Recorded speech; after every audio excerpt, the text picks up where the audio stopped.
Tackling youth violence by getting teens to do what can be difficult: talk. Everyone's struggling with these issues, and it's like they're holding it all in, and they need an outlet. A new report looks at what went right and what went wrong in the response to one of the most destructive wildfires in state history. But it's missing something. Political mailers from an out-of-town group shows why out-of-towners should stay out of Colorado elections. If only DIA had a place to wait for passengers when you beat them to the terminal. Oh, apparently they do. And wouldn't you know, this isn't it. Despite the cat jokes, it's not often you see firefighters saving animals out of trees, especially an animal with wings. The story behind this rescue, next. It's okay to not be okay. That message should be taught from a young age. It's a message being taught at a leadership summit for teens in Fort Collins. Teens who face real struggles, from gun violence to mental health issues. This summit allows them to talk, to destigmatize mental health, and help create change for their communities. Here's Mark Salinger. It's easy to talk about what's wrong. A lot of the time when the problems are displayed, you never see any real solutions. Inside a hotel ballroom in Fort Collins, solutions are the focus. So my shirt, it says I love myself. I love myself is very intentional. That's the theme for the week. To some self-awareness and self-love. At the Crowley Foundation Leadership Summit, Kenneth Crowley II Yeah, mental health for sure, yep. teaches dozens of young men to be vulnerable. They host the summit every year. This time, the focus is on mental health. We are all bound by something, whether it be childhood trauma, whether it be our own self-doubt. Our goal here is to break chains. If you're not able to be vulnerable with yourself, let alone other people, you trap a lot of stuff inside. They talk about challenges. I've dealt with getting bullied. Gun violence, gang violence. Some people struggle with depression. Some people struggle with real life stuff going on. I've dealt with losses. Youth violence is a big one. And talk about positive mindsets. If you're not right up here, then, you know, things outside can't manifest. Eugene Buckman Jr. knows how important that is. You're looking at somebody who, myself, I lost 2 close family members, close cousins, to suicide. Y'all king. In a conference room focused on creating leaders. Y'all king. Okay. We learn, we grow together. Responsibility is heavy. Okay. They need an outlet, so this is the safe space right now. Through my leadership. And it feels good to be seen and to be loved. Y'all king. Leaders go home and change communities. There is no taking it down. Y'all king. There are a few leadership conferences that start with yoga outside every morning. That's how the week began today up in Fort Collins. The Crowley Foundation says it's to put a focus on mental health and getting your mind in the right place.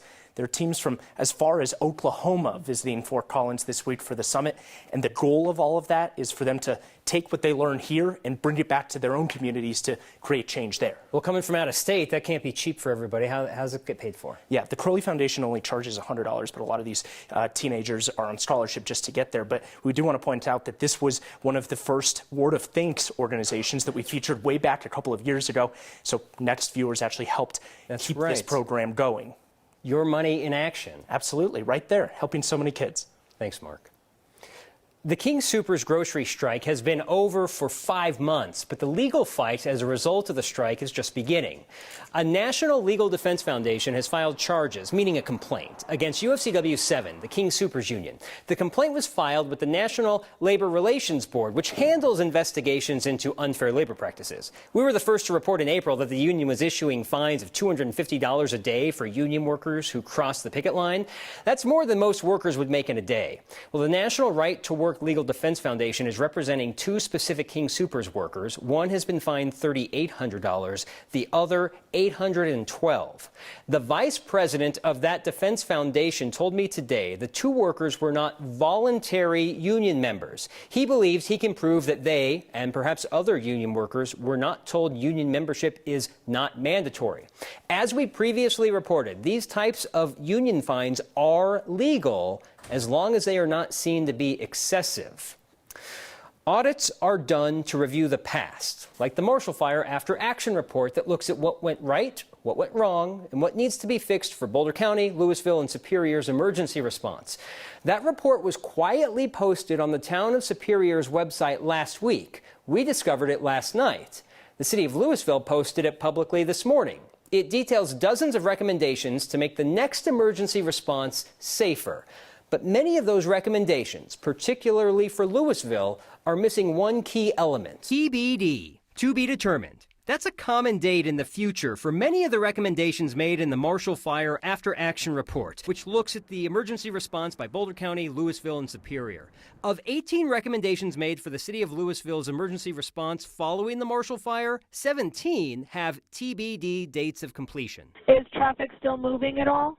No, not moving at all. Several of the TBDs are around evacuations, like develop an evacuation and traffic plan for the city. I want my neighborhood back, and I want to be safe living there. I want to know if harm is coming, and I want to be able to get out of the way sooner next time. Tanya Samaru lost her home on December 30th. She's been waiting for this after-action report to answer her concerns about why her neighborhood was not evacuated until 2:51 p.m., when she says homes had already been burning. If they don't even acknowledge that they forgot to evacuate my neighborhood when it was burning for 1.5 hours, how do I know I'm safe to go back and live in my new house? Another recommendation around evacuations is to provide controlled and specifically identified evacuations and communicate them clearly through multiple channels. This is Louisville's solution to this problem. An earlier shift from firefighting to mass evacuations could have provided homeowners more time. The chart lists that solving this problem will begin next month with an end date to be determined. What good is a recommendation without an end goal? In response to that exact question, Louisville's assistant city manager wrote, TBD is listed for most items as it requires coordination with other agencies. The city is already moving forward with several changes and is placing a high priority on implementing improvements. Some require technology and system changes, so it is difficult to give an exact time frame for each. The one Louisville recommendation that does not have a completion date is about having pre-drawn polygons to send out evacuation alerts. Those are areas that law enforcement can draw and save ahead of time. So if a common area needs to be alerted for many things, instead of drawing the map fresh for each emergency alert, they can click the pre-saved polygon and get the message out faster, even if it's just seconds. Think about why you vote. What motivates you? Does being shamed by an out-of-state organization with an out-of-date Rolodex rank near the top? Thank you for voting in 2020, says the front of this postcard. Innocent enough. On the back is where it goes sideways. It's addressed to a Michael, reminding him who you vote for is secret, but whether you vote is public record. It continues with, thanks for being a good voter in 2020. Keep up the good voting record by voting in the June 28th primary election. It's signed by Simon, an Environmental Voter Project volunteer. The Environmental Voter Project is based in Boston. Simon says all the wrong things. We've reported before on these campaigns to subtly shame people into voting by reminding them their neighbors can find out if they voted. That postcard was addressed to a Democratic voter who has not been registered at that home for at least 10 years. The Democratic primary for that address only has 2 races with more than one candidate. So a lot of effort, incorrectly, and money for little return. Last week, your generosity went a long way towards helping provide fresh food to families who need it and a paycheck to young people whose families need that too. Here's Kyle with a wrap-up of just how much money you've raised for the nonprofit Montbello Organizing Committee through your Word of Thanks microgiving campaign. Thank you so much for your generous support of yet another Word of Thanks campaign, most recently benefiting the nonprofit Montbello Organizing Committee, and specifically their urban farm project that produces more than 10,000 pounds of produce to stock food bank shelves in that community and provides summer work for young people in the community who want to be productive and also help support their families. You've generously donated more than $15,000 to support that project. I'm away this week, but I will talk to you on Wednesday for our 107th Word of Thanks campaign. Anarchy in the arrivals lane. It's a you crossed the line offense that we've all probably witnessed once or twice before. You don't need to drive out of the city of Denver to find wildlife. It's an important reminder of why you need to slow down in Denver parks and watch where you walk. And speaking of wildlife, They gave me a backpack full of towels and said, just wrap the bird in towels and it won't claw you. I said, yeah, you got it. We get a first-hand account of a very unique high-angle rescue. That's coming up next.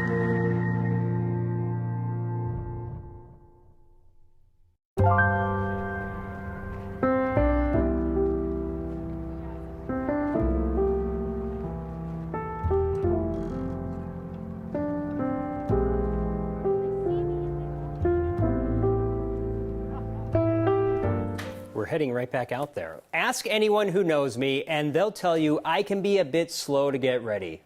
I can hear Kevin, the producer, shouting in the control room. There can be beauty in being slow, like turtles laying eggs in Denver parks.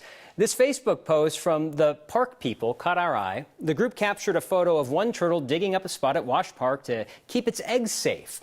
It makes sense. Turtles live in waterways around Denver and need to come up onto land to lay their eggs. The Park People is a nonprofit that works closely with Denver Parks and Rec on park projects. They tell us that turtles can be seen laying eggs in Denver parks a lot, typically near the water. It's amazing. Once you know that these things are out there, you start noticing them, right? You just gotta look. At first I thought this turtle was a rock, right? But then I stopped and I was like, wait a minute, that's a turtle that's just laying eggs. It's pretty incredible when you just kind of take a step back and stop and smell the roses or look at turtles you think are rocks. What can I say? Turtles rock. We checked. Yes, this is a turtle, not a tortoise. I had that question. There are 5 species of turtles native to Colorado, and you should stay away from all of them if you see one nesting, but you'll especially want to avoid the snapping turtle, which could give you a nasty bite if you mess with that one. You're not slow, Marshall. You're just taking your sweet time, right?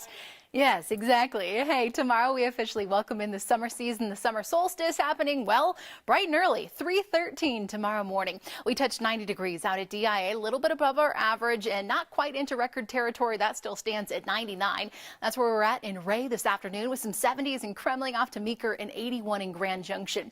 We do have a system kind of cruising across Colorado. It's just bringing us some clouds. Some slightly cooler temperatures will be on deck for tomorrow, but really most of the moisture is confined just up to the north. That's where we do have severe thunderstorm watches in place as we go throughout the rest of tonight. Here around the metro area, it's going to be a quiet evening. If you're out and about, kind of watching the Avs game, having fun, you're going to be good to go. We will be monitoring a few isolated showers across the extreme edge of Colorado, and by tomorrow afternoon, a few more rain showers in and around the Springfield area. Otherwise, it should be a dry but partly cloudy day here in Denver. Temperatures tomorrow heading into the lower 80s, a little bit below average. We'll take it, right? 70s into southeastern Colorado with 60s up into the mountains. Look at the 7-day forecast. We're bringing the heat, however, as Wednesday and Thursday arrive. Marshall will be in the lower 90s on Friday, but look at the weekend. The rain is back, and so are the 70s.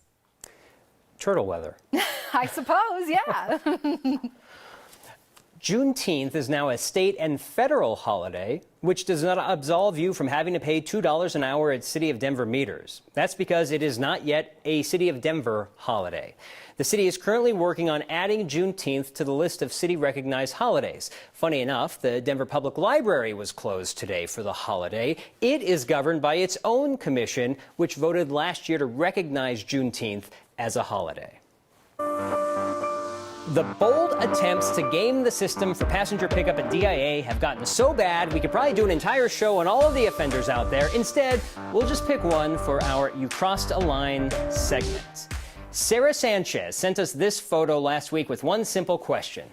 What the hell is going on at passenger pickup at DIA? It's like no one's ever seen the movie Airplane. You know, the white zone is for immediate loading and unloading of passengers only. There is no stopping in a red zone.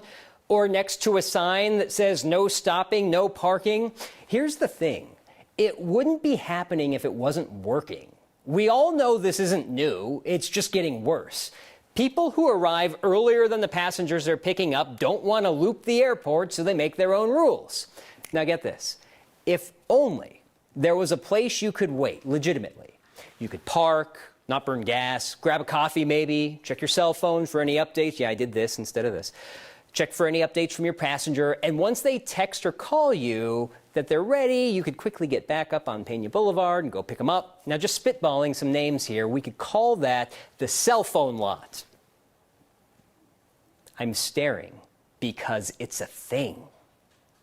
Use it. We want the worst of the worst parking offenders you see.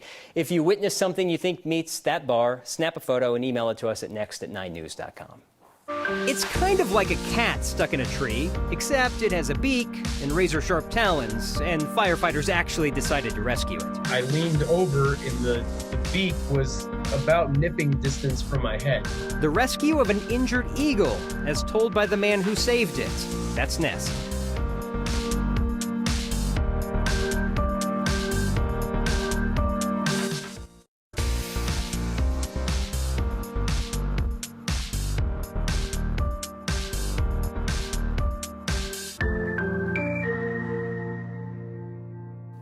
An arborist in Berthoud has a story to tell, a once-in-a-lifetime opportunity to save a national treasure. Not the kind that Nick Cage hunts, though.